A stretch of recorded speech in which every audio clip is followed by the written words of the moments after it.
of Russian drones. Mr. Speaker, my efforts continued on Thursday when I met President Trump in the White House to strengthen our relationship with America. Now, what happened in his subsequent meeting with President Zelensky is something nobody in this House wants to see. But I do want to be crystal clear. We must strengthen our relationship with America. For our security, for our technology, for our trade and investment. They are and always will be indispensable. And we will never choose between either side of the Atlantic. In fact, Mr. Speaker, if anything, the past week has shown that that idea is totally unserious. Because while some people may enjoy the simplicity of taking a side, this week has shown with total clarity that the US is vital in securing the peace we all want to see in Ukraine. So I welcome the opportunity for a new economic deal with the US, confirmed by the President last week, because it's an opportunity I'm determined to pursue. I welcome the positive discussions we had on European security, including his clear support for Article 5 of NATO. I welcome the understanding from our dialogue that our two nations will work together on security arrangements for a lasting peace in Ukraine. I also welcome the President's continued commitment to that peace, which nobody in this House should doubt for a second is sincere. Mr. Speaker, I now turn to the events of this weekend and the moving scenes that greeted President Zelensky as he arrived in London on Saturday. Mr. Speaker, I saw for myself he was taken aback when the crowd in Whitehall cheered at the top of their voices, and they were speaking for the whole of our country. A reminder that this government, this House and this nation stand in unwavering support behind him and the people of Ukraine. Mr. Speaker, we resolved together to move forward the strong cause of just and lasting peace in Ukraine. And then on Sunday, I hosted European leaders from across our continent, equally committed to this cause, including President Macron, Prime Minister Meloni, the leaders of NATO, the European Commission and Council, and the Prime Minister of Canada, a vital ally of this country, the Commonwealth and Ukraine, responsible for training over 40,000 Ukrainian troops. I also had the privilege beforehand of speaking online to the leaders of Estonia, Lithuania and Latvia, each of whom, as close as they are to the front line with Russia, stressed the urgency of the moment. And, Mr. Speaker, it was a productive summit. Together we agreed a clear strategy that the United Kingdom, France and our allies will work closely with Ukraine on a plan to stop the fighting, which we will then discuss directly with the United States. It's a plan that has 4 clear principles, which I'll now share in full with the House. First, that we must keep the military aid to Ukraine flowing, keep increasing the economic pressure on Russia, and to that end, alongside our partnership on air defence, we're doubling down on military aid. Already this year, we've taken our support to record levels.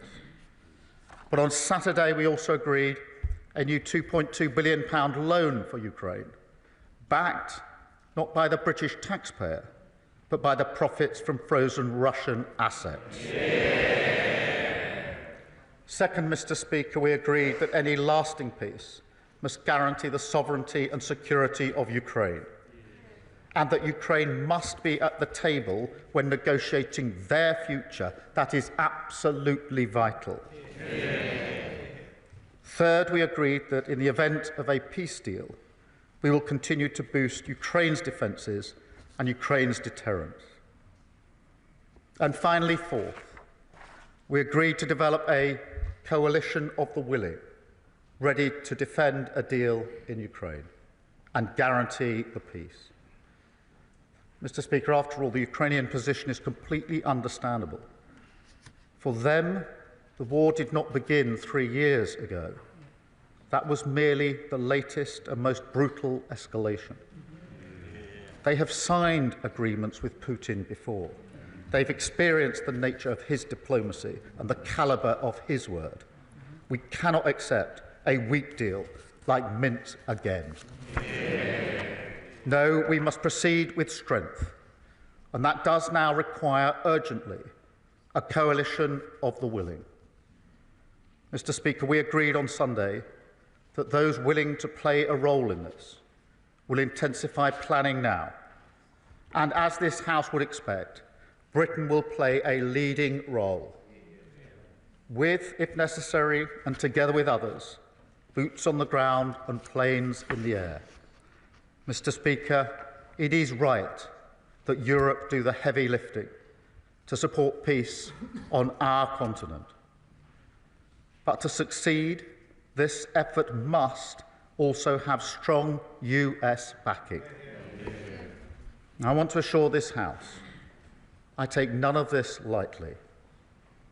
I've visited British troops in Estonia, and no aspect of my role weighs more heavily than the deployment of British troops in the service of defence and security in Europe. And yet I do feel very strongly that the future of Ukraine is vital for our national security. Russia is a menace in our waters and skies. They've launched cyber attacks on our NHS, assassination attempts in our streets. In this House, we stand by Ukraine because it's the right thing to do. But we also stand by them because it's in our interest to do so. Because if we do not achieve a lasting peace, then the instability and insecurity that has hit the living standards of working people in Britain, that will only get worse. And Putin's appetite for conflict and chaos, that will only grow. So a strong peace, a just peace, a lasting peace, that has now to be our goal. It is vital, it is in our interests, and its pursuit, Britain will lead from the front for the security of our continent, the security of our country, and the security of the British people. We must now win the peace. And I commend this statement to the House. I come to the Leader of the Opposition, Kemi Bedrock. Mr. Speaker, I thank the Prime Minister for advance sight of his statement and also for our conversation earlier today. The United Kingdom is a free, democratic and sovereign country. We recognise that Ukraine is fighting for her survival and fighting to have the same freedom, democracy and sovereignty which all of us here enjoy. That is why both the opposition and the government are fully committed to supporting Ukraine and President Zelensky. I was also glad to see His Majesty the King welcome President Zelensky at Sandringham. As I said at the weekend, President Zelensky is a hero. He is a symbol of the bravery of the Ukrainian people. There are, of course, many areas where the Prime Minister and I disagree, but now is the time for us to discuss where we do agree. I welcome all of his actions this weekend to convene European leaders, as well as the focus on economic security using UK export finance to support British jobs. As the Prime Minister knows, we welcomed the uplift in defence spending to 2.5% of GDP by 2027. We also support the use of foreign aid to achieve this. We welcome a commitment to reach 3% in the years ahead, and we will support him in taking difficult spending decisions, including on welfare. And we will return to the details of how the government will fund this in the near future. But for now, it is right that the Prime Minister is working with allies in Europe and with the United States to bring peace to Ukraine and not a surrender to Russia. As part of this, the Prime Minister has suggested that British troops could be deployed in Ukraine. There are obviously a range of possible options for what such a deployment could look like, and we are keen to work with the government, but we will need details of any such plan. This will be a difficult but significant step. I know many in Parliament and across our country will be interested in what this entails, and I ask him to work with us so there can be effective scrutiny. I also welcome the coalition of the willing to support Ukraine and agree that Europe must do the heavy lifting. So can I ask the Prime Minister to update us on what European and other allies are willing to offer towards this coalition? Can I welcome the use of the proceeds from frozen Russian assets to support Ukraine, and ask the Prime Minister if he has plans to go further and use the frozen assets themselves? Can I ask him for an update on the government's sanctions on Russian-linked individuals and for confirmation that such sanctions would not be lifted in the event of a ceasefire? Can I ask the Prime Minister to update us on the steps he and other allies are taking to ensure that Ukraine is at the negotiating table for any peace plan, and what he thinks can be done to heal the rift with Washington? As the Prime Minister referenced in his speech, the Minsk agreements of 2015 failed to stop Russian aggression and ultimately did not return Ukraine's territorial integrity. His second principle is that any lasting peace guarantees the sovereignty of Ukraine. So can I finally ask how the Prime Minister will work to ensure we avoid a repeat of the Minsk agreements, and how we can ensure that any peace fully protects Ukrainian sovereignty? At times like these, it is so important that we stand together to defend shared values and the fundamental, basic principle that aggressors should not win. The Prime Minister will have our support to do that and to ensure that we continue to uphold those values all of us in this Parliament hold dear. Prime Minister. Can I thank her for her message in our discussion this morning? And can I thank the Leader of the Opposition for her support for the measures that we are taking. It matters across this House that we are united on this issue. It matters to the Ukrainians and to President Zelensky. And I can tell you that he was moved by the reception that he got in our country on Saturday. And I can tell you I felt very proud to be British on Saturday when our country spoke with one voice, and she reflects that with the unity across the House, and I do thank her for it. She asks about the details of any deployment. We will, of course, put details before the House when we get to that stage, if we get to that stage.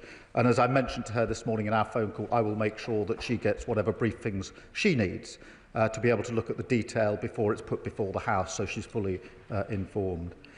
On the question of other allies, we had a long meeting yesterday with a number of allies. My strong view is that we have to move forward, we have to lead from the front, and therefore we need a coalition of the willing, because otherwise we will move at the speed of the most reluctant, and that will be too slow. A number of countries and allies indicated their support. They will set that out in due course. I won't pretend that every country is in the same place on this issue. That is why I and others took the view that we should take a leading position and move forward. But I will give further details as they become available.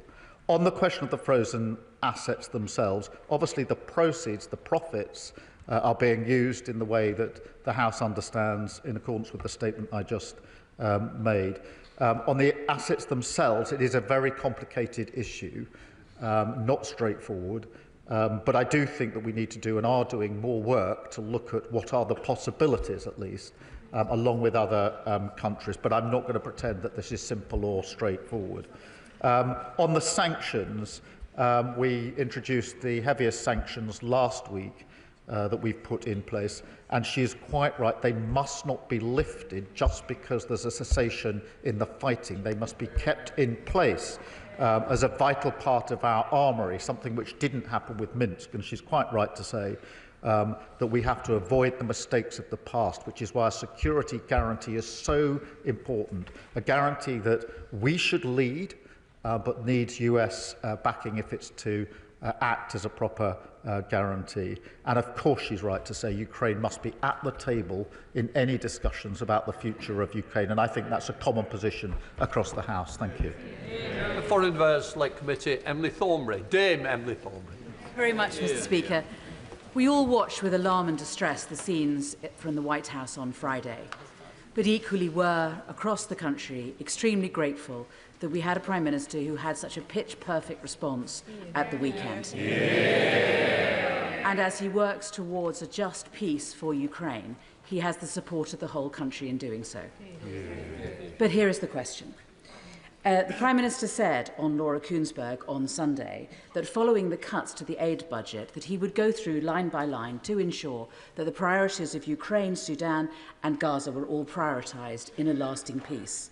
The difficulty is that after refugee costs, admin costs, the department's commitments and things like the World Bank and the UN are taken into account, it's hard to believe that there will be enough left in the budget to provide meaningful humanitarian support in these priority areas. So does the Prime Minister understand the concern of so many that these cuts could in fact, in the long term, hobble the very leadership that the Prime Minister has shown this weekend and that he has finally given the world some hope? Well, I thank her for her question, and it's a very important issue. What I did last week was to announce the biggest sustained increase in defence spending since the Cold War, and the circumstances and the context require it. And that decision had to be made, and I was determined that it would be fully funded so the House could see where the money would come from. On the question of overseas aid, I am committed to it. What we will now do is go through line by line the funding and look at our priorities. Of course, Ukraine, Sudan, Gaza are right up there in our priorities. But I also want to work with others and across the House, if we can, at other ways of raising money and finance for development and aid overseas. I saw the President of the World Bank on Friday to have that very discussion and want to have that and mentioned it in my discussions with other countries this weekend, many of whom want to join in attempts to find other ways to leverage money, particularly from the private sector, where states can't do it in the way they might want to just at the moment, and that's the approach that we will take. Leader of the Liberal Democrats, Sir Ed Davey. Mr. Speaker, I'd like to thank the Prime Minister for advance sight of his statement. We were all horrified by Friday's scenes in the Oval Office. President Trump's attack on the brave and dignified President Zelensky left everyone shocked and appalled, except, it seems, the honourable member for Clacton. Nobody else watching those scenes could fail to understand that we've entered a new era, one where the United States prefers to align itself with tyrants like Putin rather than its democratic partners. On these benches, we've supported the Prime Minister's actions and leadership. Britain leading the world, as we have so many times in the past, bringing together Europe and Canada in London to work towards a just peace that guarantees Ukraine's sovereignty and security. But, Mr. Speaker, we need to reduce our dependency on the United States. Because I say with deep regret, I fear that President Trump is not a reliable ally with respect to Russia. And with that regard, did the Prime Minister discuss with our European allies our proposals for a new rearmament bank and for seizing the tens of billions of pounds worth of Russian assets to support Ukraine? And in his conversations with the Canadian Prime Minister, was he clear that we stand with our Commonwealth ally in the face of President Trump's threats? Mr. Speaker, many of us were confused by Lord Mandelson's comments yesterday. So can the Prime Minister confirm that they do not represent government policy? And does he agree that the British ambassador should not be freelancing on American TV? Mr. Speaker, the Prime Minister will have our support if the UK continues to lead with our European and Commonwealth allies for Ukraine's defence and our collective security. I thank him for his question, and he talks about the scene on Friday afternoon. Nobody wants to see that. My response was to recognise the urgency of the need to repair the breach, which is why I spoke to President Trump and President Zelensky on Friday night and again on Saturday night, and are continuing in that work, because for me the single most important thing is lasting peace in Europe and Ukraine, and nothing is going to deter me from that or lose my focus on that. On the dependency on the US, I don't agree with him.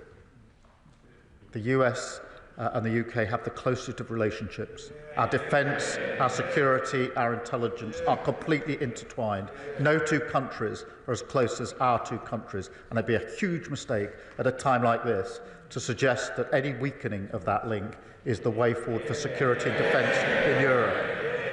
On the question of a rearmament bank, yes, I do think we should continue discussions with others as to what the possibilities could be, and that formed some of the discussion yesterday with our allies.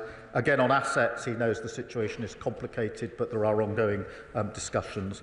I spoke at length with the Canadian Prime Minister yesterday because we had a bilateral meeting as well as the meeting with other colleagues in which I was able to assure him of our strong support for Canada, a close ally of ours, a strong supporter of Ukraine, and Canada have led the way on the training that's been so vital to Ukraine. So they were very welcome at the table yesterday.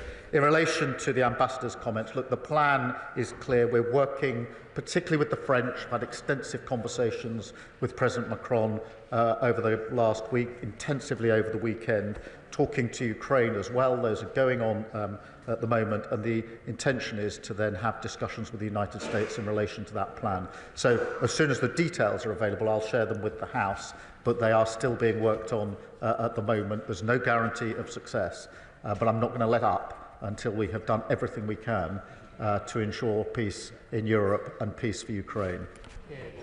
Chair of the Defence-led Committee, Tamarji Singh Desi. Thank you very much, Mr. Speaker. I welcome the Prime Minister's statement and the warmth of his welcome and hugs for President Zelensky and his show of leadership on defence and security matters in our continent as he hosted his Sunday summit of leaders in London. Can the Prime Minister, my right honourable friend, assure the House that in our pursuit for a just, lasting peace, that he will do his level best to convince President Trump to provide security guarantees for Ukraine, and that he will convince those NATO allies not spending 2% on defence to step up to the plate and do much more? Well, on both fronts. Firstly, yes, of course, I'm talking to President Trump about security guarantees. That formed a large part of our discussion on Thursday and our subsequent discussions. I think it is right that Europe does the forward-leaning on this, that we have to do more on security guarantees, but it does need a US backing to those guarantees, and that is the very discussion that I'm having. On the question of spending, I think that across Europe, in this era, we now have to step up on capability, coordination and on spending, and that did form part of our discussions yesterday. James Cleverly. Thank you, Mr. Speaker. I find myself in the strange and rather uncomfortable position of very much agreeing with the Prime Minister on everything he has said today. And whilst I often take great delight in criticism of the government, I think this weekend he has not really put a foot wrong. But he does need to go further. The small increase in defence spending that he announced was welcome, but fundamentally we do need a gear shift on this. I would echo the points made by my right honourable friend, the Leader of the Opposition, that when, and it will be when not if, he has to make some really difficult decisions about balancing defence spending against domestic expenditure, that we will not try and play politics, that we will support him, because we need to send a message now to our friends in Ukraine and to potential aggressors around the world that we take our defence, the defence of our values and the defence of our friends seriously. Well, I thank him for the unity across the House, and he's absolutely right. It sends a message to those who want to challenge our values when they see this House united on either Ukraine or on defence spending. And we have to face this era with confidence and with unity across this House wherever we can. I'd invite him. It's been good to have him agreeing with me. We should do this more often. Alex Sobel. Thank you, Mr. Speaker. I'd first of all like to thank the Prime Minister for the leadership he showed pulling together all our allies yesterday in London and acknowledging the bravery and sacrifice of the people of Ukraine. I was in Ukraine last week. I met with the Mayor of Kharkiv, a frontline city of 2 million people undergoing daily attacks and blackouts from Russian forces. He told me that they had a power project that had been cancelled at short notice, funded by USAID, generating 11.2 megawatts, which would shore up their energy pipeline. Now, where others have stepped back, will we step forward and support projects like that, either from Russian assets or our own aid budget? Well, the whole power supply is hugely important in Ukraine. Let's face it, power and energy has been weaponised by Putin. That is why he's attacking the power supplies to communities across Ukraine. And of course, we will work with them to ensure they have the security and the power supplies that they need as we go forward. Further the House, Edward Lee. Our enemies should know that our Prime Minister has 100% support from us. I noticed in Moscow they're referring to the small size of the British Army. Perhaps the Prime Minister could remind them of what the Kaiser said in 1914 about the contemptible little British Army. And will he tell the President Putin and other tyrants that our army, the most professional in the world, is quite capable of giving as good as it gets? But to continue the historical illusion, as in 1939, if we do stand up to the mark with the French, it's best to have a security guarantee from the Americans. Well, I thank him for his unity, because that is really important. And I think I speak for the whole House in saying we're very proud of our armed forces in everything that they do. They are at the leading edge. They're playing a key part in Ukraine, and they will continue to play a key part in the security and defence of Europe. Dr. Rosanna Allen-Carr. Oh, thank you very much, Mr. Speaker. Can I congratulate the Prime Minister on bringing European leaders together at the weekend and for setting the record straight with JD Vance on the issue of free speech. President Zelensky is resilient and brave, just like the nation that he represents. And in the second week of the war, when I went to Ukraine with my medical team, we could see firsthand that there was absolutely nothing that the Russians will not do. So can the Prime Minister promise that our support will not waver, and he will continue working closely with our European allies to make sure that we bring about peace in Ukraine? I can give her that assurance. We will not waver. We will work with our allies. Madeira Wilson. Thank you very much, Mr. Speaker. I welcome the Prime Minister's statement and his unequivocal support of the United Kingdom for President Zelensky and Ukraine. But in view of his cuts to the aid budget, but also with the eyes of the world focused on Zelensky, Ukraine and Russia, could he please reassure the House that he will not forget about the Middle East, and in particular the decision by Netanyahu's government to block aid to Israel, and what representations is he making on behalf of the government to reverse that? It's a breach of international law. Well, let me be really clear. The decision to block aid into Gaza is completely wrong and should not be supported in this House. On the contrary, what we need is more aid going into Gaza, desperately needed aid at speed and at volume, and we're making those representations. Kat Smith. Speaker, can I congratulate the Prime Minister on his strong leadership in his response to the fast-moving events of the weekend, and ask whether or not he will recommit to increasing international aid spending to 0.7% when the fiscal circumstances allow? Yes, I do want to restore aid and development funding as soon as fiscal events allow. It's a principle I believe in. I'm proud of what we've done. In the meantime, I want to explore with others what other levers we can have to increase aid and development without necessarily increasing the spend within the government budget. Stephen Flynn. Speaker, there are many issues on which the Prime Minister and I will passionately disagree, but when it comes to the security of Ukraine and support for President Zelensky, we are of course united. And I too would wish to commend the Prime Minister on his announcement yesterday, and indeed his leadership in the summit with our European allies and indeed our Canadian allies too. Unfortunately, this afternoon it's been reported that President Trump is set to meet with American aides to discuss withdrawing military aid to Ukraine. Are these reports something that the Prime Minister recognises, and if so, what impact will that have upon the timetable he and President Macron are currently working to? I haven't seen reports of the US withdrawing support for Ukraine, and as I understand, that is not their position. I thank him for his support on this issue, although I was somewhat concerned that the SNP is continuing its suggestion that now is the time to abandon the nuclear deterrent. If ever there was a time to reaffirm support for the nuclear deterrent, it is now. We mustn't reduce our security and defence. I think it is a completely wrong-headed decision they should reconsider. Thank you, Mr. Speaker.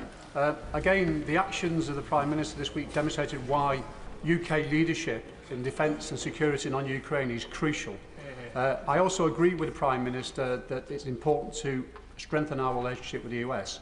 But can I ask him, in the coming months, will he consider whether we should be bringing forward the proposal to hit 3% spend before the next election? We need to do what it takes. I set out our position last week, which is 2.5 by 2027 and 3% in the next Parliament as fiscal as fiscal circumstances allow. Andrew Mitchell. Mr. Speaker, the Prime Minister should surely be commended both for the meetings he held in the White House last week and for the effective leadership which he has shown over the weekend. Will he bear in mind, as he seeks to forge this coalition of the willing with urgency and vigour, that the GDP of Russia is some $2 trillion. The GDP of the 6 European members of NATO, most committed, is more than 7 times that, at $15 trillion. And that should surely add to the effectiveness of the deterrent and the work that he's now doing with European allies. I thank him for raising this point. And we mustn't lose sight of the fact that the Russian economy is being damaged by the measures that we are collectively taking, particularly on sanctions. And we should have self-confidence in the ability of Europe to pull together, whether that's on military issues, whether it's on finance issues, for the collective security and defence of Europe. And that is why I think it's time, we've said it many times, that Europe needs to step up. Now is the time to step up. Now is the time to lead. And that's why I was pleased that we moved things on a little bit in the last few days in that regard. Emma Lorber. Thank you very much, Mr. Speaker. And I thank the Prime Minister for his statement today and his continued strong leadership. In contributing troops, drones and other munitions, Russia's allies remain active participants in Russia's illegal war in Ukraine. Can the Prime Minister please assure the House that alongside our allies, Russia's strategic partners are being closely monitored during ongoing peace efforts? She's absolutely right, and we continue to do that. We need to bear down on Russia and all of those that support Russia in this illegal war. Hannah Maguire. Thank you, Mr. Speaker. We welcome the increase in defence spending, but when I served there was over 100,000 troops and today there's just over 74,000. It's essential that we reverse the Conservatives' irresponsible 10,000 troop cuts. Will the Prime Minister commit to reversing this devastating cut so that the UK can credibly support collective European security in the absence of US support? Firstly, we're going through a strategic review of our capability gauging against our challenge, and obviously I'll put the results of that before the House in due course. I would just caution against perhaps the suggestion, if I got it right in the second hand of her question, that somehow we should take this as a moment to go it alone without the US. I fundamentally disagree with that. I think it would be the wrong. We've never chosen that course in our history. We shouldn't choose it now. Joyce Fenton-Glenn. Thank you, Mr. Speaker. I thank the Prime Minister for his statement today and his diplomatic efforts to restore our international reputation since taking office. But can my honourable friend confirm the basic principle that no decision can be made about the future of Ukraine without their elected leadership in negotiations, and that any ceasefire must be adhered to by Russian aggressors and not just the Ukrainians? I agree on both propositions. Ukraine needs to be at the table. There have to be security guarantees, because we know from history that Putin does not honour agreements that don't have security guarantees. That's precisely why we need one. Tom Tugendhat. Thank you, Mr. Speaker. May I join those echoing the call to thank the Prime Minister for his leadership over these recent days. He has definitely spoken for Britain when he's spoken on the world stage. May I ask him to join me in thanking those parliamentary staffers who, while he was doing that, were driving aid to Ukraine. And may I ask him, he's brought together, quite rightly, a coalition of European and NATO partners. Is he working on those further afield? As he knows very well, Australia has already donated Bushmasters, and many are concerned about Iran's support for the Russians through their Shahed drone programme. Is he reaching out to the Middle Eastern allies as well? Can I first thank the parliamentary staffers who've done such significant and important work. On his important question about reaching out beyond Europe, I agree with him. We are doing that. This needs to be as broad a coalition as we can put together with different capabilities, each country making whichever contribution is the most significant from their point of view. And I thank him for his support and over the weekend. Very good. The Prime Minister deserves plaudits for the skillful way in which he has handled his visit to Washington last week, as he does for the resolve that he's shown to stand against Russia's illegal invasion of the sovereign state of Ukraine. Surely, though, this was a moment to accept that the post-war international settlement has now been fractured, and that the necessary rise in defence spending should be achieved by changing the fiscal rules, not by cuts to international aid, which will only see more people slain by famine, drought, disaster and war. The reason that we will not change the fiscal rules is that we need economic stability. We experienced economic instability only a few years ago under Liz Truss. The loss to our aid budget and all budgets would be far more profound if we go back to instability, and I'm not prepared to do it. Nigel Farage. Thank you. It may be a great irony that a Remainer Prime Minister used Brexit freedoms as effectively as he did yesterday. Indeed, as Number 10 briefed, we are now in a unique position compared to the rest of Europe, and yesterday was a triumph. I also applaud him making such positive words about President Trump and our relationship with America, even if nobody behind him agrees. But here's the key. President Zelensky has now accepted that he's going to sign the minerals agreement with America. And America's going to put in $100 billion or whatever it is, and thousands of Americans will be in Ukraine. Is that of itself enough of a security guarantee? No. Or does it mean that we need to send British troops? And if we do, given the size of our army, how many? The mineral deal is not enough on its own. But can I just remind him, Russia is the aggressor. Zelensky is a war leader whose country has been invaded. And we should all be supporting him and not fawning over Putin. Joanna Baxter. Thank you, Mr. Speaker. I welcome the Prime Minister's statement and can I congratulate him on the excellent leadership he's shown on the international stage.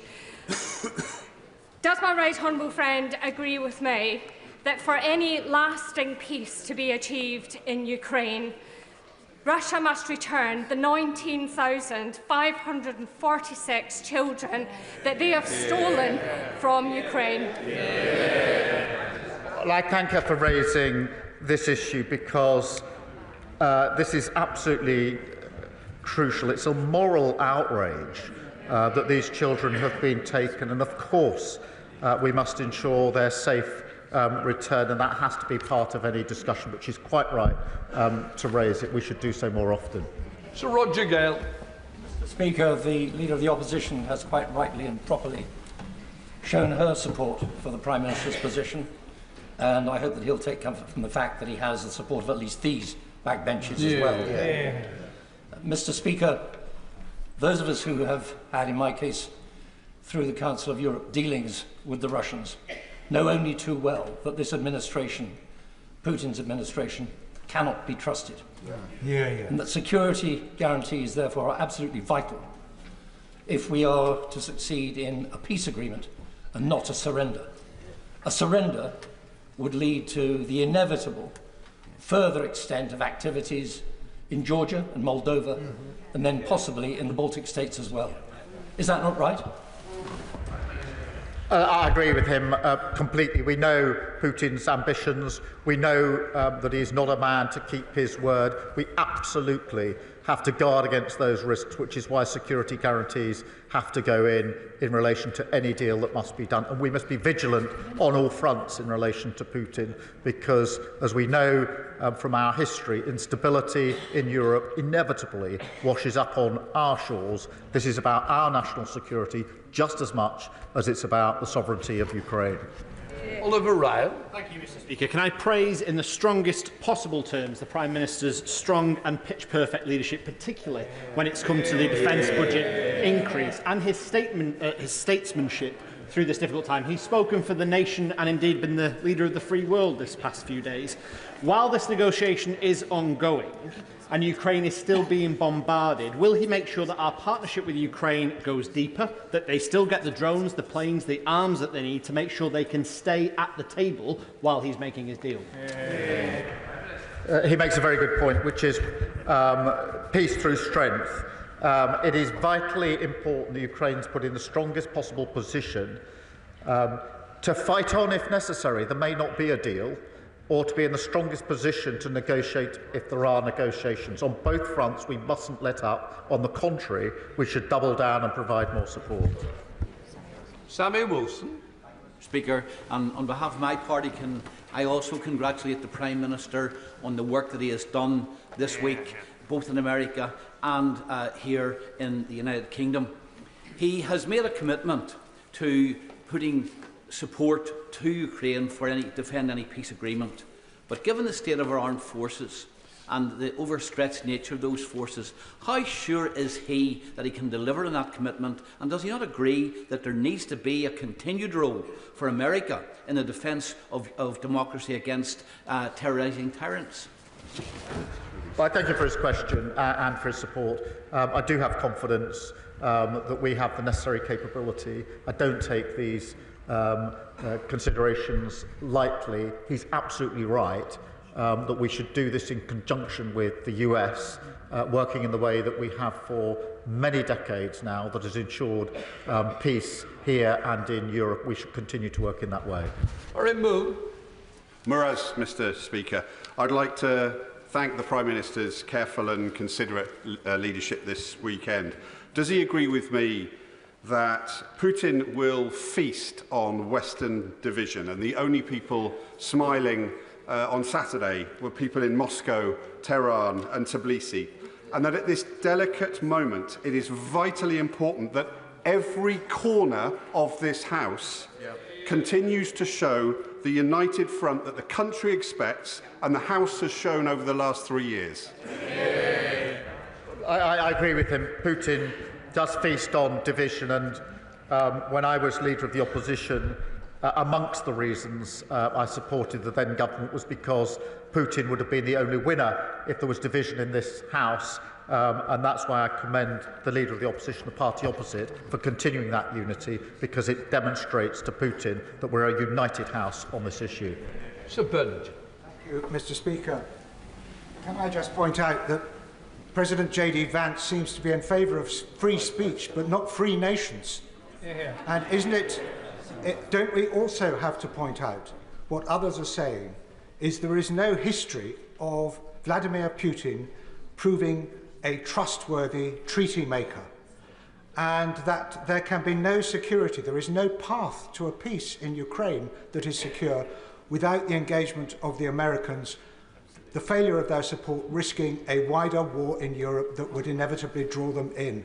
Can we quietly and diplomatically keep making those points to the White House so that we have a chance of peace in our continent? Well, he's quite right. The history is that Putin is untrustworthy. That is why the Ukrainians are so concerned that there should be a security guarantee in relation to any deal. They've been here before.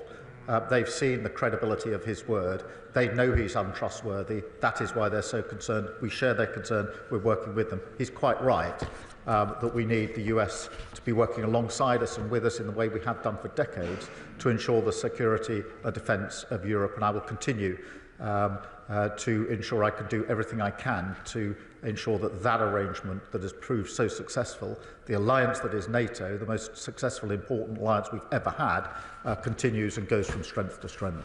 Calvin Bailey.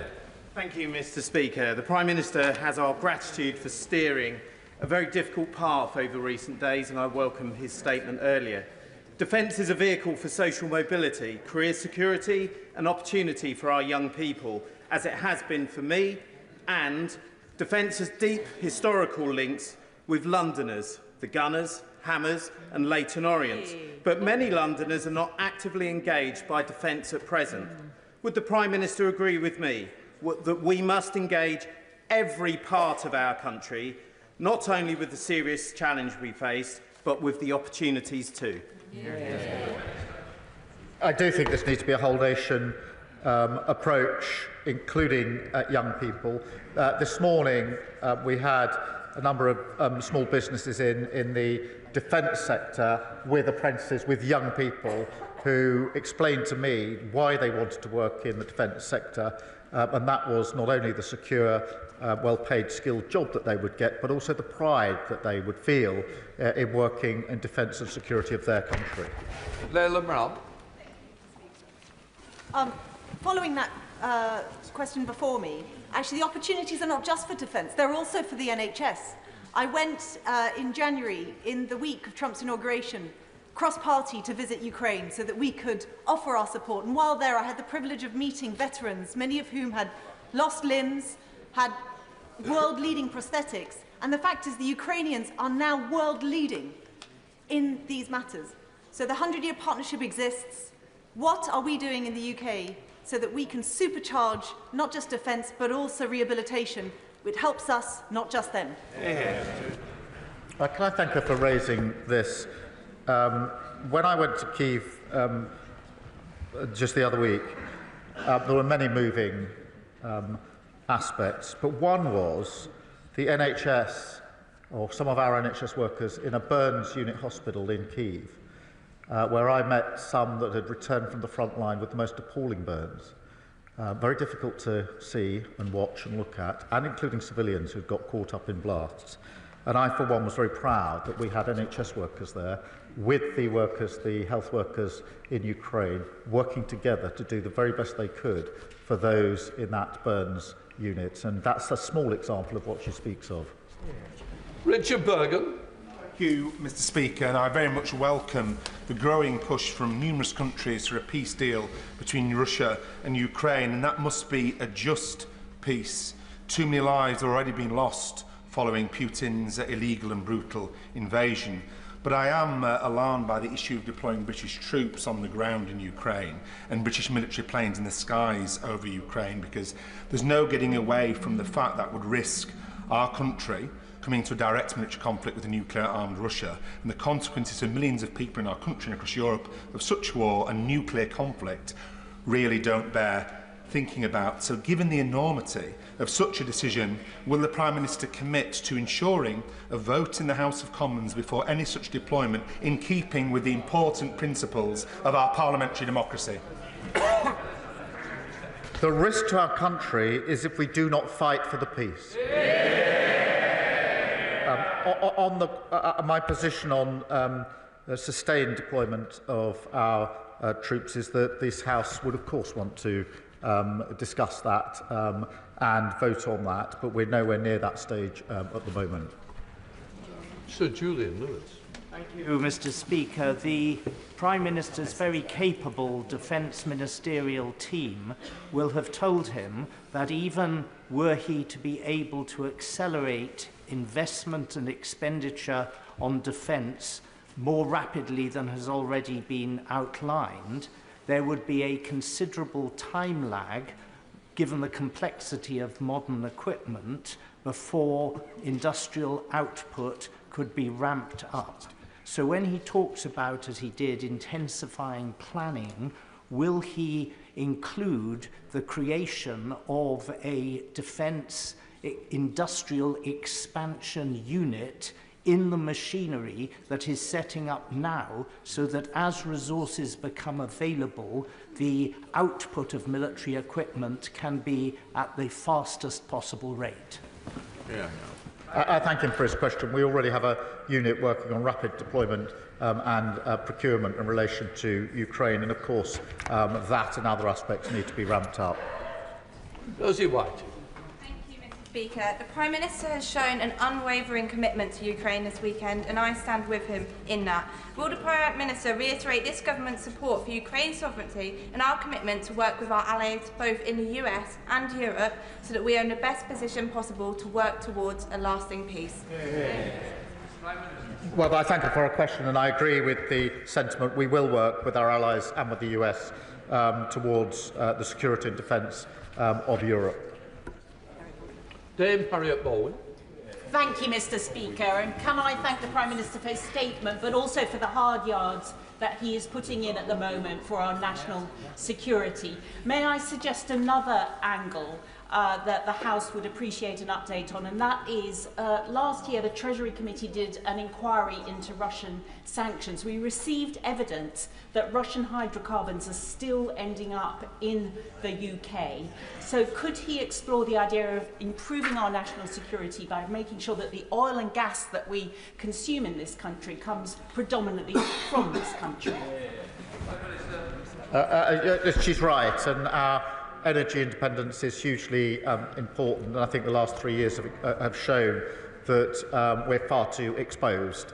And on the question of the sanctions and hydrocarbons, obviously we'll look closely at it. Louise Jones.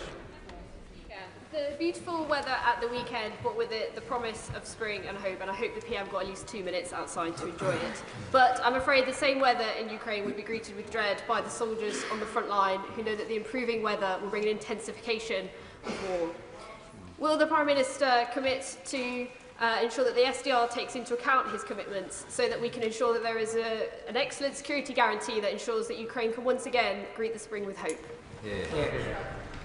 Well, she's right about the impact of the weather on the conflict in Ukraine. I have to say I'm always struck by the resilience of the Ukrainians, both on the front line but within their civilian population. After 3 years of long conflict, their resilience is humbling. Adrian Ramsey. Thank you, Madam Deputy Speaker.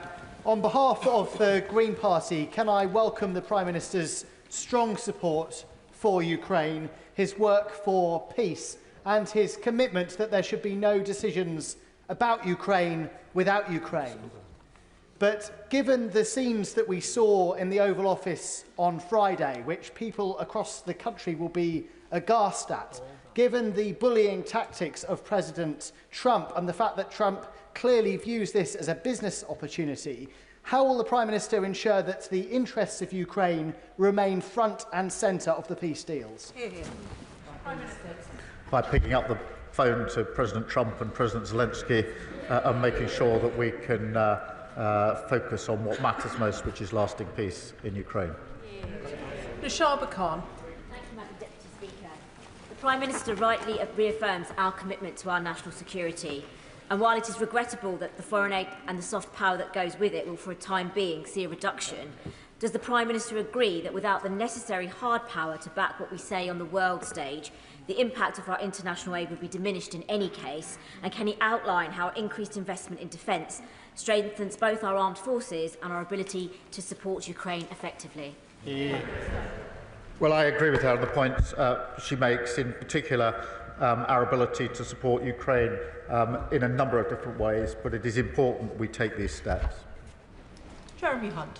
Thank you, Madam Speaker. I also strongly support the considered approach the Prime Minister is taking to dealing with a powerful US President with whom we might not always agree, but with whom we can and must work very closely. Does he agree that one of the best ways we could persuade the US that any security backstop is temporary is not just for us to ramp up defence spending, but for European NATO countries to agree to a new 3% target within a specified time period, a new target that would show him that it wouldn't be ever? And has he had any discussions with Secretary-General Rutte along those lines? Prime Minister. Well, can I thank him for his support? I really do appreciate it. On the question of European defence spend, yes, we do need to ramp up, and that is the discussion that's going on at the moment. And I am in near constant discussion with Mark Rutte at NATO on this issue and many others, as he will appreciate over the last few days. Jonathan Brash. Thank you, Madam Deputy Speaker. Can I thank the Prime Minister for his leadership over the last week? Our Europe is more united thanks to his actions. Our ties with the United States deepened as a result of his actions, and critically, Ukraine is better supported as a result of his actions. Our nation walks taller this week thanks to what the Prime Minister has done in the last week. Does he agree with me that as part of our ramping up of defence spending, we have to look at defence procurement so that if our brave men and women do find themselves on the ground in Ukraine, they have the equipment and the support they need to do their job? We do have to ramp up and improve our procurement because we have to ensure that as we increase defence spending, we get absolute value for money and we get the best capability for the money that we are spending, and that means being much, much clearer and tighter on our procurement. Alistair Carmichael. Thank you, Madam Deputy Speaker. 3 years ago, the sale of Chelsea Football Club realised £2.5 billion, which was to be used for the benefit of Ukraine. But today, that money remains frozen.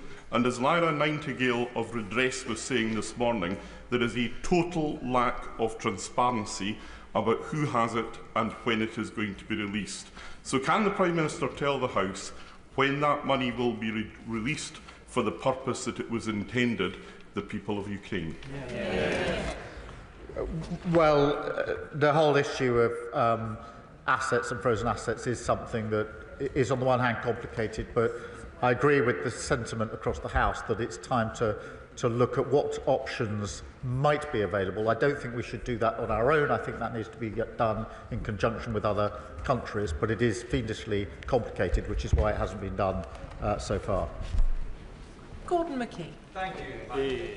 Not for a long time has a British Prime Minister been so important on the world stage, and the Prime Minister rightly deserves the support of the whole House for that.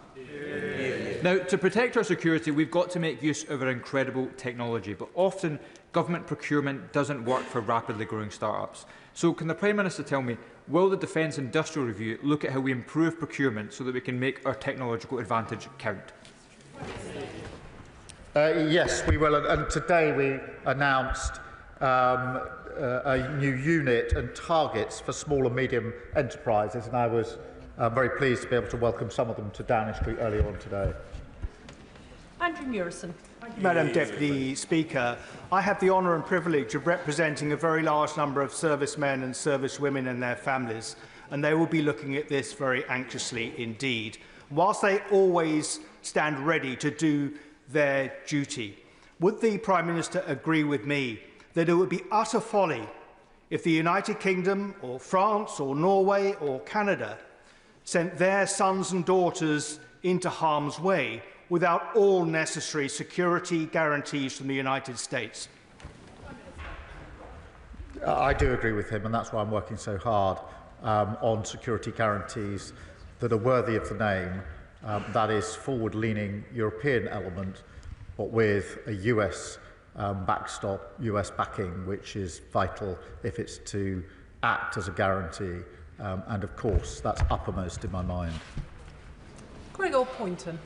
Madam Deputy Speaker, I'd like to thank the Prime Minister for his statement and the leadership he's showing at this moment of uncertainty. I think the quality of the contributions from right across the House today is on this Parliament and this country rising to meet the moment. That's why it was so disappointing, but perhaps not surprising, the Westminster leader of the SNP chose this weekend to make such juvenile and childish statements. Does he agree with me that the SNP's leader's juvenile post on social media, or his party's fundamentally unserious approach to our nuclear defence and deterrent, shows that SNP cannot be trusted on the serious matter of the nation's defence? Look, I mean, different people will respond in different ways. Some will take to the keyboard as warriors, I picked up the phone to world leaders to try and resolve the situation. Liz Saville-Roberts. And working together with our European partners is essential for security, stability and peace. Plaid Cymru commends diplomatic initiatives over the weekend. Boosting defence spending shouldn't be at the expense of international aid or public services starved of resources. The Prime Minister talked of Tory fiscal failures, but protecting peace now calls for a bolder vision. Under what circumstances would he commit to look again at the fiscal rules to ensure that the UK can responsibly invest in defence, humanitarian commitments and public services? I thank her for her question. I do understand her concern. As I explained to the House last week, this was not a decision I wanted to take, but the defence and security of Europe required us to take the decision on defence. On the fiscal rules, I do think economic stability is vitally important. If we lose that, we will lose far more out of all our budgets. But I would and will work across the House on whatever ways we can to increase development aid, notwithstanding the budgetary constraints, and that's why I spoke to the President of the World Bank on Friday to have that very discussion. I think there's discussions to be had with other countries, with other institutions, and actually innovation and discussion across the House, I think, would be a valuable part of that exercise, because the principle behind her question is the right one, which is that we must support international development and aid. Tulip Siddiq. Madam Deputy Speaker, my constituency of Hampstead and Highgate has welcomed hundreds of Ukrainian refugees into their community, and I'd like to pass on their thanks to the Prime Minister for the strong leadership that he's shown over the last few weeks. The majority of these Ukrainians want to go back to their houses when it's safe to do so in their country, but a small minority of young Ukrainian refugees have approached me to say that they've laid down roots here, built careers here and started relationships here, but have no route to settled status. So could I ask the Prime Minister what consideration he's given to the lives of these young Ukrainians who want to make London their permanent home? Well, firstly, can I, as my neighbour MP, I remember together we saw some of the first Ukrainian refugees to arrive into, I think, her constituency at the very early days. And obviously we need to take this step by step, dealing with the conflict that it is. Many will want to return, some may not, but we're not, unfortunately, at the happy place where those that want to return can return, and that's got to be the first priority. Sir Ian Duncan-Smith. Deputy Speaker, can I obviously, like my right honourable friend and many others, congratulate the Prime Minister on his decision-making over the last few days and keeping his calm when others were losing theirs. Yes. Most importantly, I think he followed the simple principle that when the UK and the USA are together, the world is a safer place, and those who cry for it to be split are mad. It's as simple as that. Can I also say to him, when he's talking to the American president, could he possibly just raise as a nudge why Ukraine is important on a wider scale? We know now that as part of the deal with North Korea, the Russians have been handing subsea ballistic missile technology, very advanced, to the North Koreans. That will bring the whole of the United States within the target area for missiles. Reminding him that might say this is important. And finally, I simply say to him on this one point. The coalition of the willing, no matter how big it is or how powerful, cannot succeed if Russia's demand for the complete demilitarization of the Ukrainian forces exists. They must be allowed to stand with their arms in case this breaks down again. Well, on both, I mean, on the North Korean element, this is a significant development, and it expands the threat and the risk, and we all need to see it in those terms. On the question of Ukraine's sovereignty and security of Ukraine has to be at the heart of that, and part of sovereignty is deciding for yourself what your defence capability is, and we mustn't lose sight of that, because security guarantee is not just what the Europeans or the US do, it also Ukraine's ability to defend herself as a sovereign country. She should be able to do so. Bill Esterson. Madam Deputy Speaker, the Prime Minister was right to say in his statement that economic security is national security. The same is true of energy security, as we see in the way the Clean Power Plan is set up. So can I encourage my right honourable friend to use the success we have in this country in developing alternative energy technology to support Ukraine in giving it energy and national security while we do the same here? Energy security in Ukraine is hugely important. It's being attacked every day, and that is why it's so vitally important that we help Ukraine defend its own energy arrangements, but also work to a lasting peace which allows them to prosper and thrive in the way that we all want in Ukraine. Vicky Slade. Deputy Speaker, I welcome the Government's commitment to increasing defence spending, but I am troubled by it being done entirely on the back of the Overseas Development Aid budget, and I hope he'll keep an open mind into alternatives. And it was reassuring to see the uplift in the air missiles explicitly being linked to British jobs in Northern Ireland. So what assurance can he give that defence spending on new equipment, be it weapons, kit and tech like drones and IT, will be focused on UK manufacturing and innovation, so boosting British growth? Well, I thank her for her question, and I'm really pleased that the announcement we made over the weekend was for jobs in Belfast. Hugely important, and that's the model we should follow, that as we ramp up defence spending and capability, we should be looking predominantly at that supporting UK jobs, UK economy, and the secure, skilled jobs that go with it should be in our economy, because economic security is important in the UK, just as defence and security is important. Stella Creasy. Thank you, Madam Deputy Speaker. Can I join with those thanking the Prime Minister for setting out how clearly the safety of the world relies on this moment and the future of Ukraine. And Madam Deputy Speaker, I, for one, am saddened that the member for Clacton is no longer in his place, because he might learn a thing or two, given that his previous advice to Prime Ministers was that President Macron, when he was elected, would loathe us and would be anti-British. How out of depth and out of touch with the British national interest that advice is, given the coalition that the Prime Minister is building and the concern that all of us have to use resources effectively. Could he tell us a little bit more about what conversations he's had with our European allies about how we can reduce the duplication of effort involved in the plans going forward, please? Prime Minister. Well, I thank her for her question. I do think it's important we work with our European allies, whether that's ramping up spending or capability, but the point she makes about coordination is also important. We have to learn the lessons of the last 3 years. Many European allies and others have provided capability to Ukraine, but it hasn't been coordinated enough. And our collective security and defence, to my mind, requires that we coordinate our efforts much more closely as well. Sir John Whittingdale. Thank you, Madam Deputy Speaker.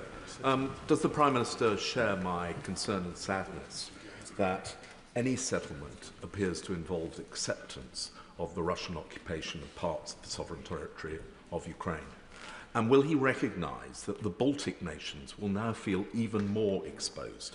And while I welcome his telephone conversations with the leaders at the weekend, can he give an assurance that they will be at the table for any future discussions of European security? On the question of territory, obviously there's discussions to come, but I take the tenor of what he says. On the Baltic states, I mean, he's right. I was over at the GEF meeting in Estonia just before Christmas to have discussions with them. I've been to the Frontline in Estonia twice now, where we've got British troops. They feel very immediately the threat for very obvious reasons. I spoke to them yesterday morning at some length, and I assured them that we need to look at the configuration again when we have meetings of European and other allies to make sure the Baltic states are properly represented, because for them the threat is very, very clear and very, very near. David Burton-Sampson. Thank you, Madam Deputy Speaker, and I thank the Prime Minister for his statement and his outstanding global leadership that he's showing on this issue.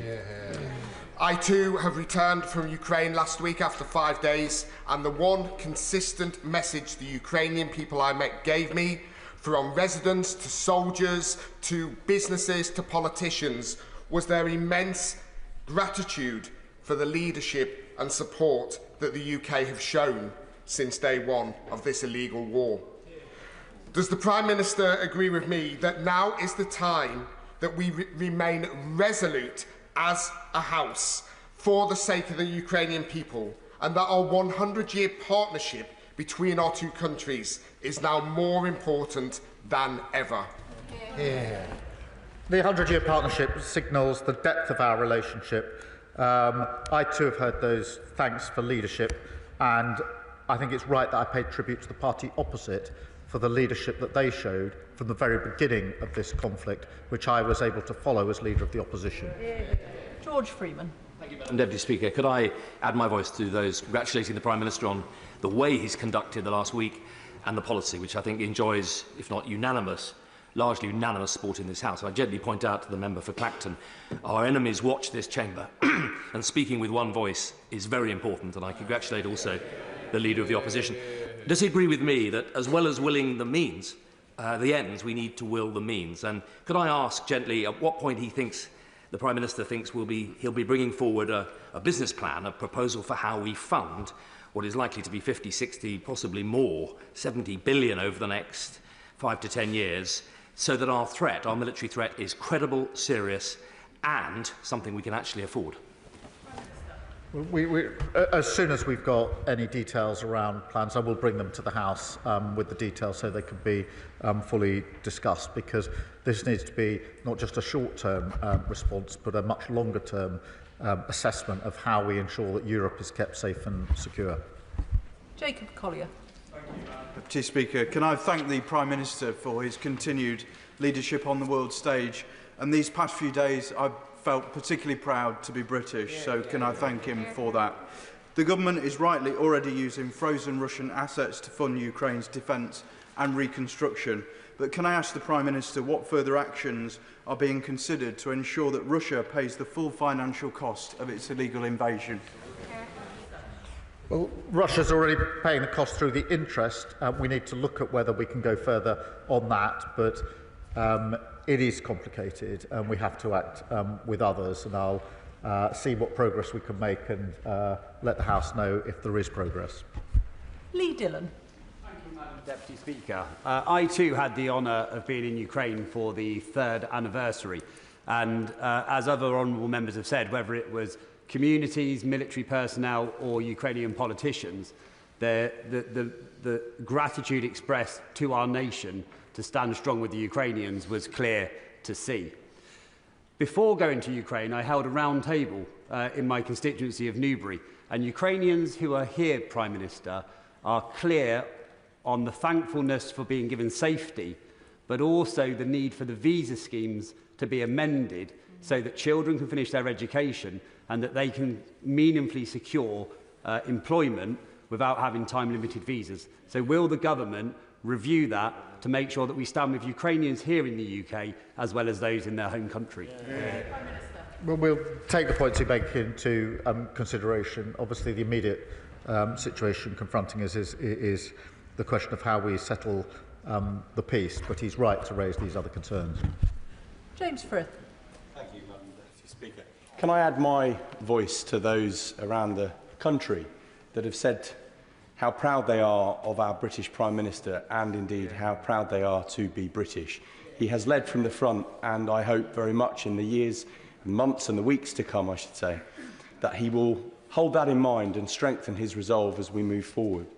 He has already made reference to one of the priorities that Stefan Harhay, the chair of Berry's Ukrainian Association, raised with me on the release of the 20,000 children who have been kidnapped, forcibly removed and forcibly placed into Russia. Will he commit to getting their release and updating the House on a frequent basis as to our achievements to this end? Thank you. Yes, of course, it's a really important issue and it shouldn't be overlooked as we discuss the very many issues here. This is a moral outrage, and I think I speak for the whole House in saying that. Graham Stewart. Deputy Speaker, may I too congratulate the Prime Minister on his composure and leadership. But as his honourable friend, the member for Widnes and Halewood, said, we've got to ensure that we have the resources in place to tackle this. The whole of Western Europe is in the same position of being in a difficult financial position and a demographic position. So will he look again at finding the means to deliver our promises, because his leadership and his rhetoric has been fantastic. But going forward, we're going to need the hard power to back it up. He's right, and that's why the conversation over the weekend has been about the specific issue of a security guarantee in Ukraine, but also, and importantly, the wider issue as to how Europe steps up more generally in its own defence, in spending, in capability and coordination. And that's an important part of the discussion. We shouldn't just focus on the question of the security guarantees. They're part of the argument, but they're not the whole argument. Alan Strickland. Thank you, Madam Deputy Speaker. And can I thank the Prime Minister in these incredibly difficult times for the strong leadership he is showing? Would he agree with me that one of the many things that's become clear in recent months is that the security of Britain rests on a secure Europe? A secure Europe relies on peace in Ukraine, and peace in Ukraine requires a unified stance against Russian aggression. So would the Prime Minister agree that as free peoples in the UK, Europe, America and our allies, we must stand firm, we must stand together, we must show that democracy will be defended and tyranny will not be tolerated? Prime Minister. Well, I agree with all of that, and I think the House agrees with it too. Jim Allister. Madam Deputy Speaker, can I note with great appreciation the order for Thalas in Belfast? Yes. With Europe collectively being a long way short of self-sufficiency in defence, and with Putin more than likely to seek to exploit that deficiency, do the security guarantees that are required from the US effectively equate to those that would arise under Article 5 of NATO? Is that the order of what we're talking about? Prime Minister. Look, NATO membership is a form of guarantee. Article 5 is a form of guarantee. I think there are different ways in which the guarantee can be put in place. But what is important is that they are effective and that those in Europe that are leading on this do it in conjunction with the US, so that Putin knows the severe risk that he takes if he breaches any deal that may be arrived at. Nadia Whittam. Thank you, Madam Deputy Speaker. I also want to commend the Prime Minister for the way that he received President Zelensky after the disgraceful bully boy tactics from President Trump and Vice President Vance, and for his continued support for Ukraine. As the Ukraine Solidarity Campaign highlighted, increased military spending overall is not necessarily the same as increased military aid to Ukraine. Can the Prime Minister set out how much of this increased military spending will specifically be used to re-equip Ukraine?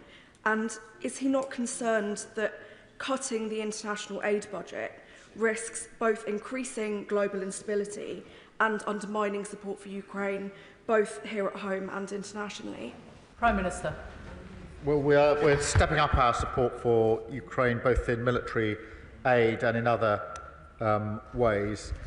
In relation to the decision that I had to take last week, the security and safety and defence of Europe has to come first, but I'm absolutely committed to doing what we can to increasing the aid and development that we're able to provide, which is why I'll look at the priorities and work with others on other ways to leverage the support that we might be able to put in place.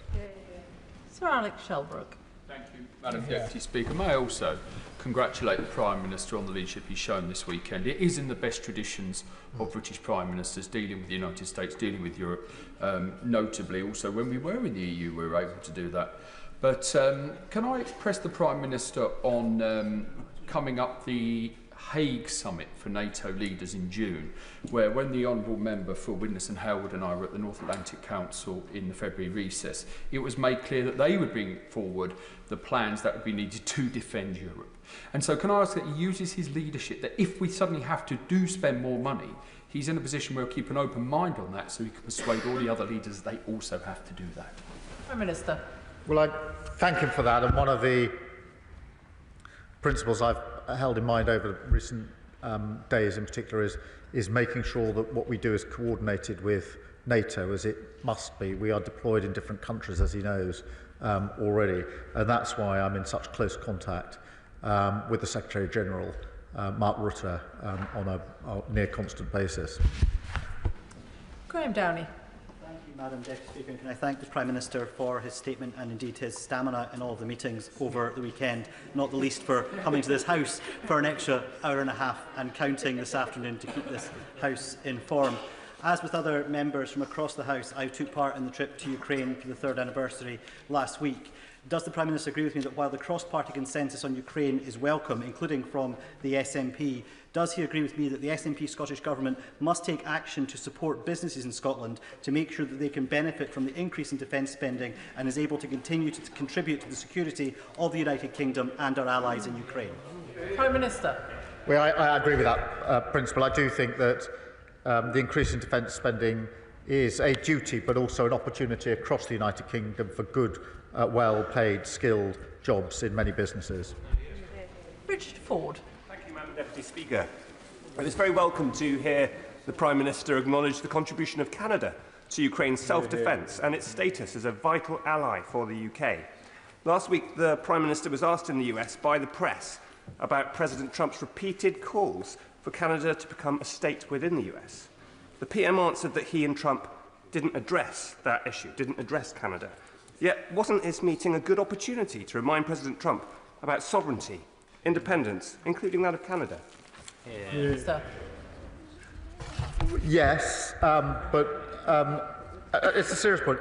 In the time we had available, I was most anxious to discuss the question of security guarantees, and that's why I devoted the vast amount of time I had there. But on the question of Canada, I think we should be absolutely clear. Canada is a vital ally to the United Kingdom, to the Commonwealth, and has played a leading part in relation to Ukraine, not least on the vital training that they have provided. And we should be very proud of what the Canadians have done.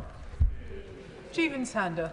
Madam Deputy Speaker, I'd like to put on record my thanks indeed. I know the entire House thanks the Prime Minister for the leadership he has shown over the weekend, and in particular as well in his statement today talking about stepping up the pressure, the economic pressure on Russia. Now, as things stand, we know that Russia is circumventing the oil price cap. It's being sold above $60, around $190 billion flowing to Putin from his oil sales last year. And we in this country, in London, are in a unique position to enforce that cap because we know that the insurance that those tankers depend upon is written within London. So can I ask the Prime Minister to assure us that he will strengthen the oil price cap as much as possible, and may I request a meeting with the Minister to discuss how we can strengthen it in more detail?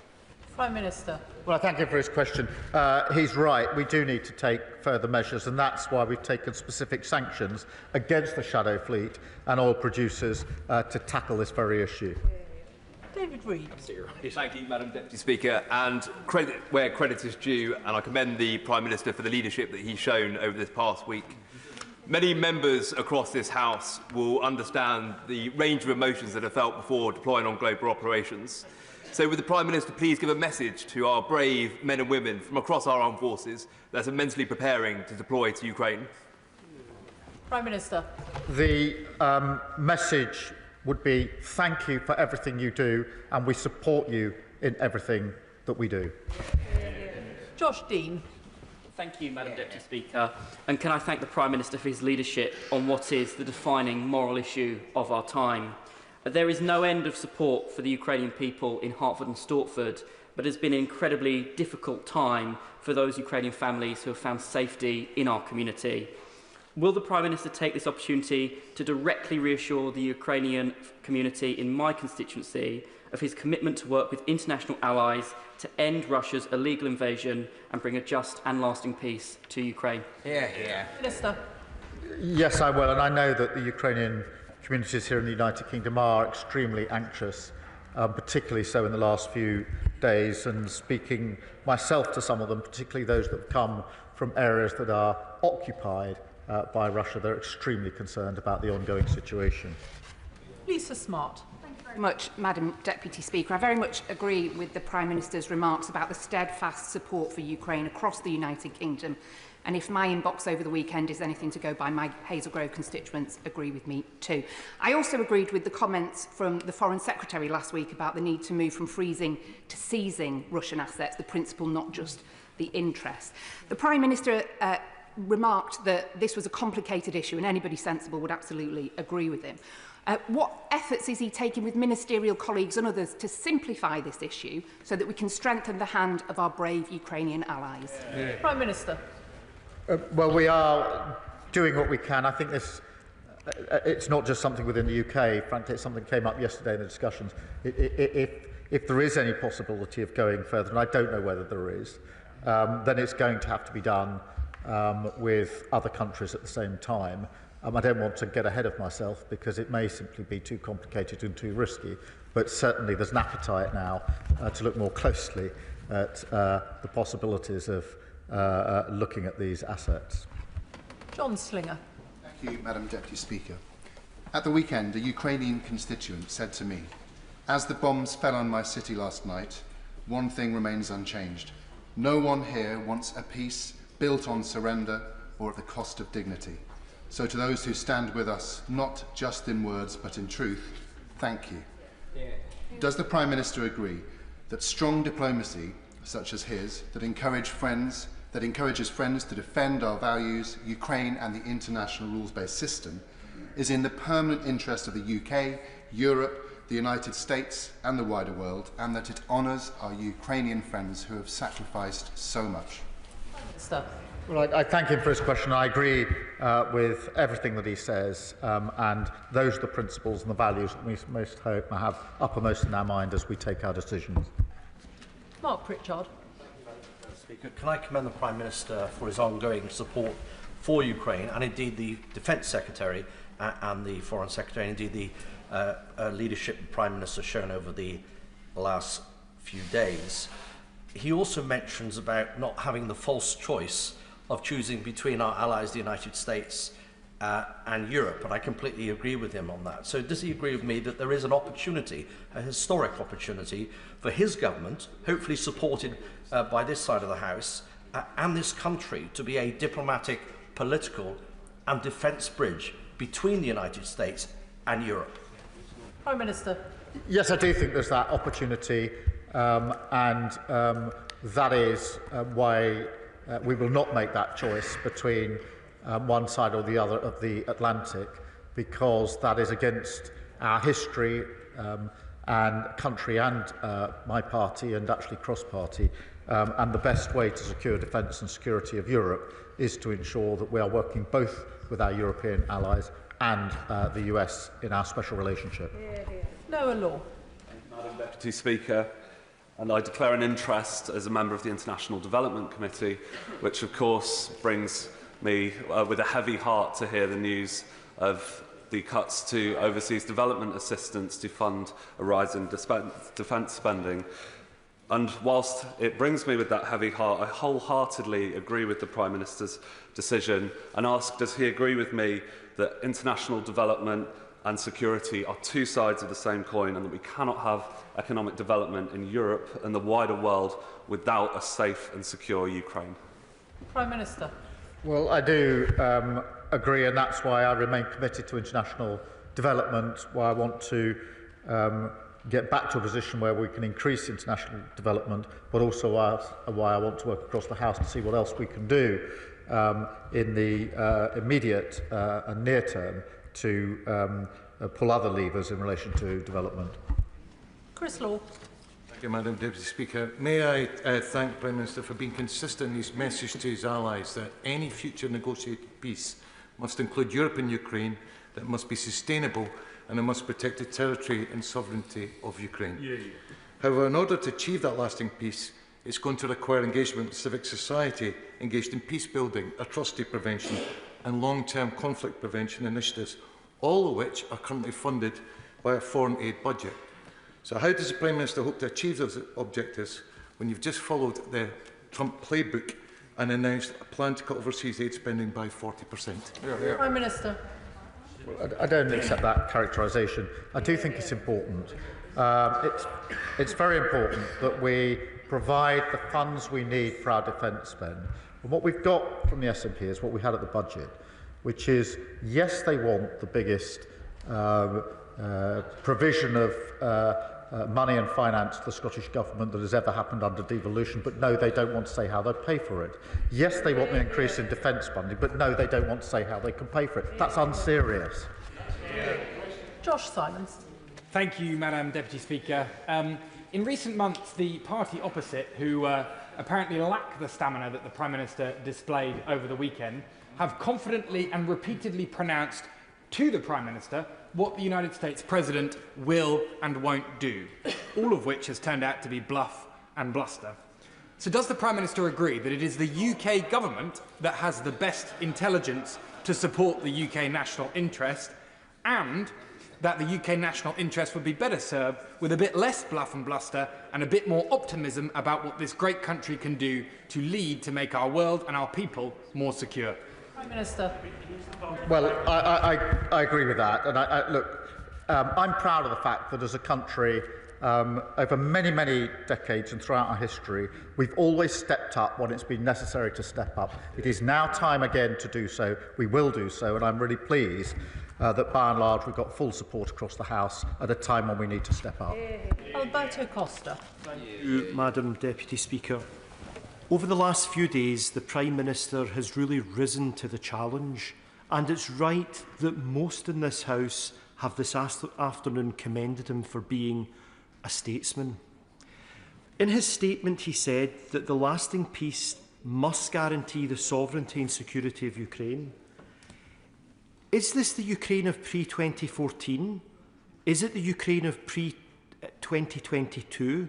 Or is it the Ukraine currently under occupation from Russia? It's really important that our European allies and America, as well as Ukraine, send the right message to China, who will be looking at this very carefully. If they think that they can brutally invade Taiwan and secure a piece of territory there under some future security deal, that will not be good for anyone in the West. Will the Prime Minister bear that in mind? Prime Minister. Well, he makes a very good point in relation to those around the world that will be looking in and observing the way in which we deal with Russia and deal with the risks from Russia. But it only underlines that any discussion about Ukraine must be done with Ukraine at the table, not by others. Dave Robertson. Thank you, Madam Deputy Speaker. It's clear that Russian aggression is making our continent less safe. And I think what we've seen in the last week is this House, largely, but this government particularly, and absolutely this Prime Minister rising to that challenge. Can I ask my right honourable friend what steps he's going to take to ensure that our European allies also rise to that challenge and commit to spending 2.5% of their GDPs on defence? Prime Minister. We're working together to do what we can to ensure that all of our colleagues rise to this particular challenge. That is to do with capability, spending and coordination, and that's amongst the things we've been discussing quite intensively over this weekend. Luke Evans. The difference between decent and deceit may only be one letter, but it's the gap. The gap defines a man's character, and after what we saw on Friday, whatever the context of that meeting, when the Prime Minister next speaks to President Trump, will he remind him of this and make sure that decency is at the centre of any of those negotiations? Prime Minister. My absolute focus, I mean, look, nobody wanted to see what we saw on Friday. I don't think there's any dissent to that. But it is important that we pragmatically work forward to what matters most, which is lasting peace in Europe. And that is what conditions the approach that I've taken to this throughout the last few days. Andrew Lewin. Thank you, Madam Deputy Speaker. I want to thank the Prime Minister for his leadership and particularly the difficult but decisive decision to have that immediate increase in defence spending. But he said earlier from the dispatch box that the tough choices were not done, and he's absolutely right. And with a view to the future, I wonder if he's able to say a little bit more about this idea of a rearmament bank, and whether, whilst I appreciate this is only at conceptual stage, it's something that we could do together with our European allies, but also our friends in the Commonwealth as well. Minister. Look, I do think we should look at all options, and I think this is one of the options that should be taken very seriously, and that is what we're doing. It is important. Ben Maguire. Thank you, Madam Deputy Speaker. I commend the Prime Minister's efforts to galvanise Europe and make it clear Ukraine's security is Europe's security. Given President Trump's reluctance to support Ukraine, isn't it time the government brings forward emergency legislation to seize Russian assets, which can directly support the defence of Ukraine and its people? Minister. I think he's heard my answer on this. We are looking at what can be done, but it's complicated and it's got to be done if it's to be done with others. James Naish. Thank you, Madam Deputy Speaker. I spoke to dozens of people on the doorstep over the weekend who welcomed the significant steps that the Prime Minister has taken to protect Europe's borders and genuinely value his leadership on this extremely important matter. So I thank him on my constituents' behalf. The Prime Minister will be aware that over the past week, Russia has launched over 1,000 attack drones, nearly 1,300 aerial bombs and more than 20 missiles at Ukraine. Population centres continue to be targeted with the aim of killing Ukrainian civilians. Would he agree that strengthening Ukrainian air defences is pivotal, and welcome Lithuania's announcement last week that it will soon hand over RBS-70 short-range air defence systems to Ukraine? Prime Minister. Well, he makes a good point, and we should not lose sight of the fact that whilst we're discussing security guarantees and the like, Russia has been unrelenting in its attack on civilians, ramping it up whilst we talk of how to resolve this issue. And of course, we should do everything we can to assist them with their air defences. Dr. Kieran Mullen. Deputy Speaker, the Prime Minister will know that one of the challenges is American voices that suggest their focus should be on China and not Europe. I think a victory for Russia would also be a victory for China. But at a time when we're asking America to focus on our strategic interests, we should be willing to demonstrate our commitment to theirs. So in that regard, could he reconfirm his commitment to AUKUS and update the House on progress in that regard? Prime Minister. Well, let me recommit to AUKUS and our strong support for AUKUS, and the point he makes is absolutely right, that China is watching very carefully what is happening in Russia, and we should always bear that in mind. Mark Sewards. Thank you, Madam Deputy Speaker. It's clear that through his actions over the last few days, and indeed the questions that have been asked across the House today, that the Prime Minister has restored Britain's place on the world stage. As a patriot, I thank him for that. It's also clear just how hard he's working to ensure that there is a sustainable and lasting peace in Ukraine. Now, I still find myself speaking to individuals, and I believe they are a minority, who question why we are still sending money to Ukraine. Why isn't this money being spent on Britain? Please can the Prime Minister say what he would tell them, why it's in Britain's direct national interest to ensure Ukraine wins this peace from a position of strength? Prime Minister. Well, he makes a very good point. It is in our national interest because insecurity and conflict in Europe always washes up on our shore. It has already done that. The cost of living crisis is far worse because of the conflict in Ukraine. Oil prices, energy prices have gone through the roof in the last few years because of the conflict in Ukraine. Working people in Britain are already paying the price, and there will be an even bigger price if we do not have a sustained and lasting peace in Ukraine. This is about Ukraine's sovereignty, of course it is, but it is also about the safety and security of Europe and the safety and security of our country. That's why it's in our national interest for us to take the steps that we're taking. Neil Shastri-Hurst. Thank you very much, Madam Deputy Speaker, and may I join others in commending the Prime Minister for his diplomatic leadership over the last few days. Can the Prime Minister set out what steps he is taking to discourage third nations from providing hardware that the Russian military can then use to prosecute their illegal war? Prime Minister. He makes a very good point, and we're doing everything we can and bearing down on those third parties that are providing support in whatever form to Russia, and will continue to do so. Clive Jones. Thank you, Madam Deputy Speaker. I commend the Prime Minister's efforts in making sure that Europe continues to support the defence of Ukraine. The United States, however, have changed the conversation on Ukraine by appearing to put Russia first.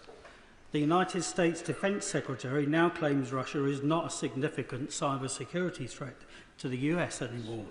Elon Musk is publicly calling for the US to leave NATO, and the US Vice President is an effective mouthpiece for Vladimir Putin in the Oval Office. Considering all of this, does the Prime Minister think that ourselves and our European and our Commonwealth allies can keep President Trump on board until a fair settlement for all of the people of Ukraine is achieved?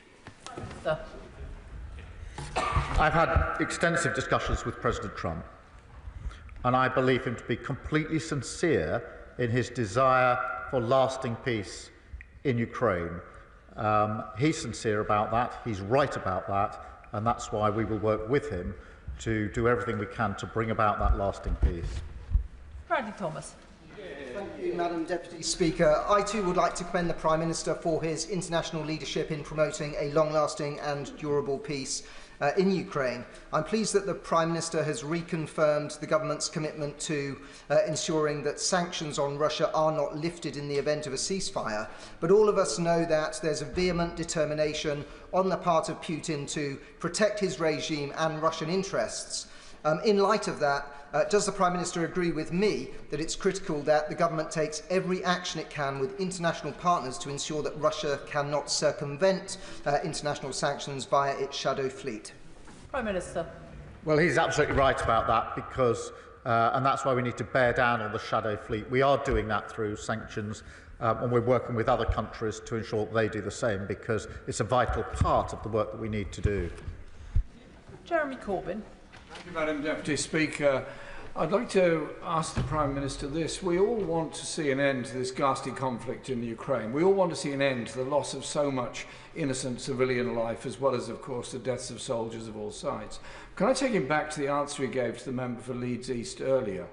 Under what circumstances does he envisage British troops being deployed in Ukraine? In what circumstances does he envisage them taking part in fighting activity against a belligerent? And will he guarantee that any such decision will come to the House before any such decision is taken? Well, I thank him for his question. There's one person that doesn't want lasting peace in Ukraine, and that's Putin.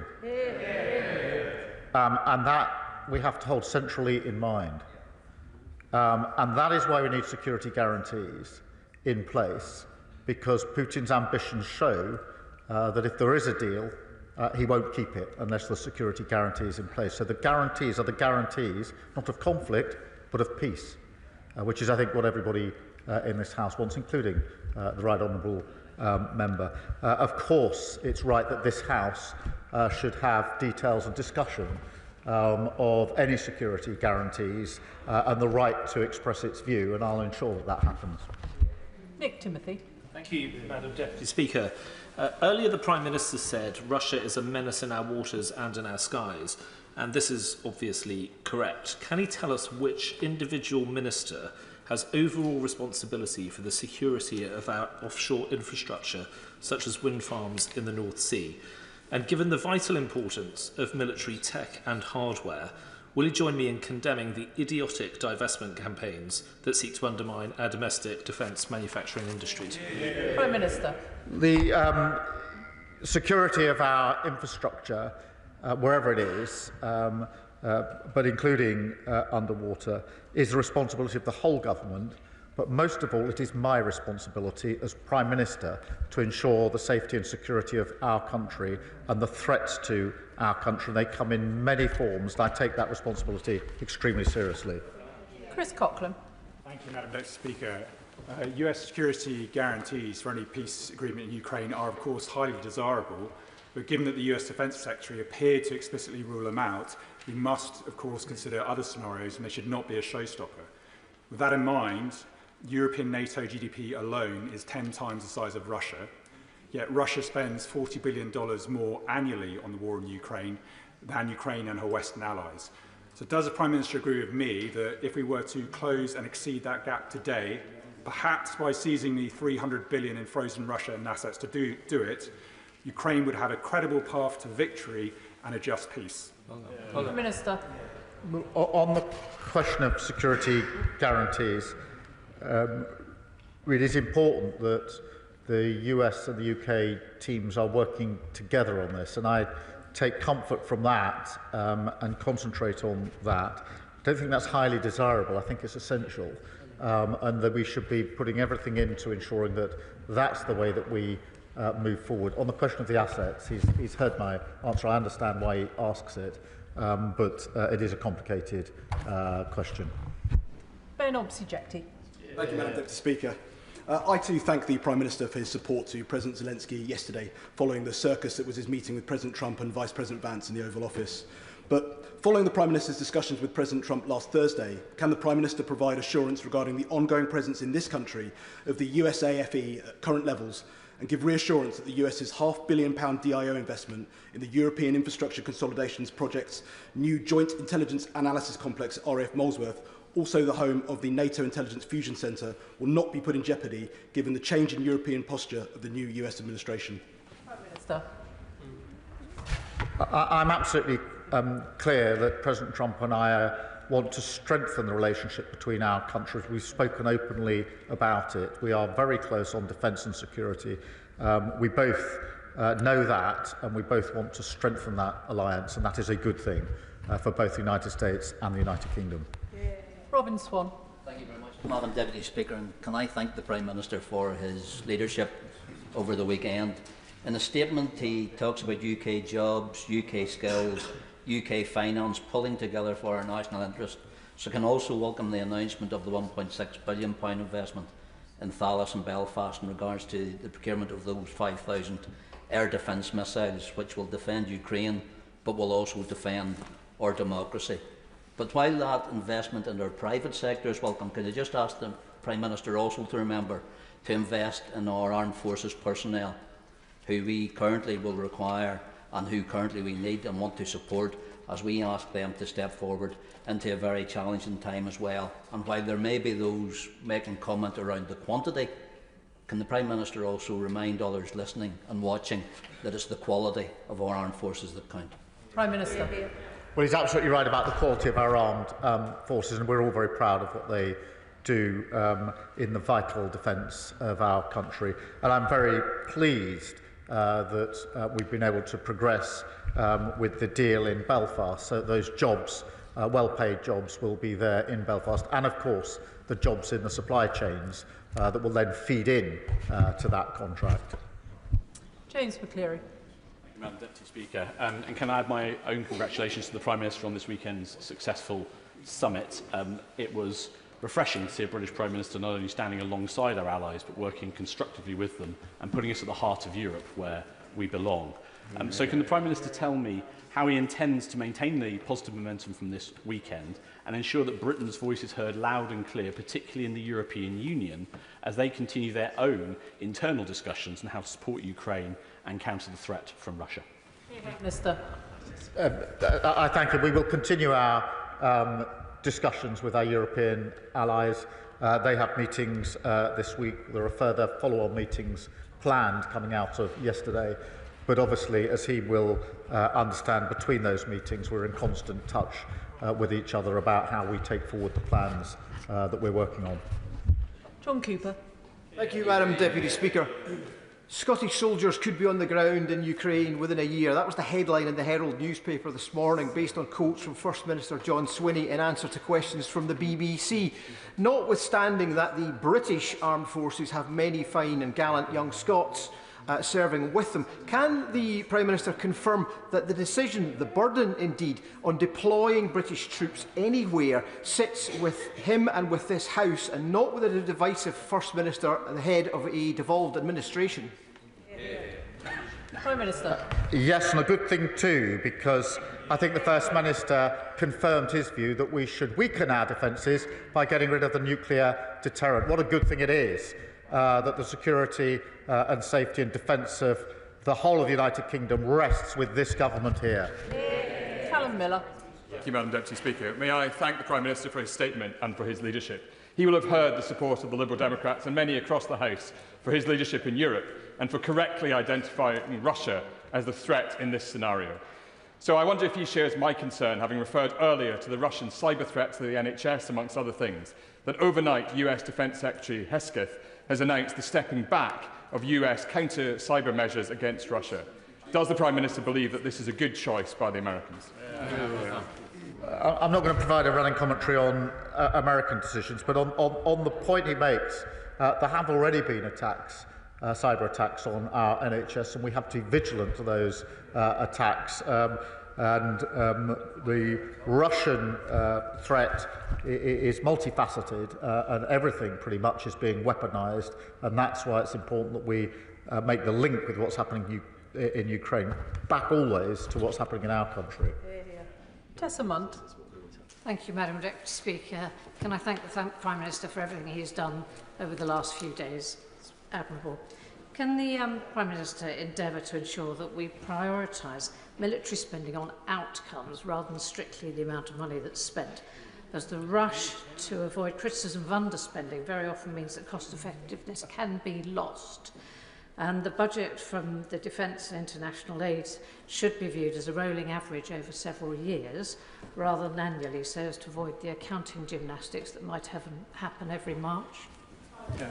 Well, I thank her, and it is really important that as we spend more on defence, we make sure that we get value for the money that we're investing and the best capability, because she's right, it's the outcome in a sense that matters here, which is why the strategic review is going through the challenges that we face and the capabilities to make sure that they match up. But she's absolutely right about the need to make sure that there is value for money and we're getting the best we can in terms of the capability that we need.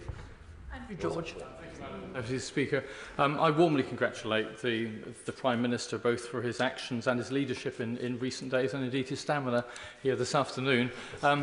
Apart from Putin's puppets who scampered from this chamber more than an hour ago, the rest of this House knows fully well that support for Ukraine is essential to maintain a rules-based world order. The question that we are all wrestling with politically is how we pay for it. Now, he said in his statement that we're at a crossroads in history and this is a new era.